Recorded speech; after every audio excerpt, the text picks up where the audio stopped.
সালামু আলা রাসূলিল কারীম ওয়া আলা আলিহি ওয়া সাহবিহি আজমাইন। যাদবপুর আল আমিন মসজিদ কর্তৃক আয়োজিত আজকের এই বার্ষিক ওয়াজ মাহফিলে উপস্থিত, আজকের এই অনুষ্ঠানের প্রধান বক্তা উপস্থিত আছেন আমাদের সম্মানিত হযরত উলামায়ে কেরাম, উপস্থিত এর এলাকার বাসী সকলকে জানাই আমার ব্যক্তিগত পক্ষ থেকে আন্তরিক শুভেচ্ছা এবং অভিনন্দন। আমি এসেছি শুধু আমাকে এলাকার মানুষ, বেশিরভাগ মানুষই আমাকে চিনেন। এলাকায় আমার অনেক আত্মীয় স্বজন রয়েছে, ছোটবেলা থেকে এলাকায় আমার আসা যাওয়া আছে। তো আমি এসেছি শুধু আপনাদের কাছে দোয়া চাওয়ার জন্য, আমার জন্য দোয়া করবেন।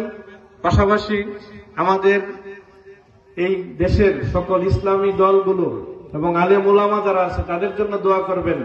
আমরা সবাই মিলে ঐক্যবদ্ধভাবে আগামী দিনে যেন এই বাংলাদেশের মানুষ যে স্বপ্ন দেখছে, অধিকার বঞ্চিত মানুষেরা যে স্বপ্ন দেখছে, যে এই দেশে আল্লাহর হুকুমত কায়েম হওয়ার জন্য যে স্বপ্ন দেখছে, এই স্বপ্নটা যেন বাস্তবায়ন হয়।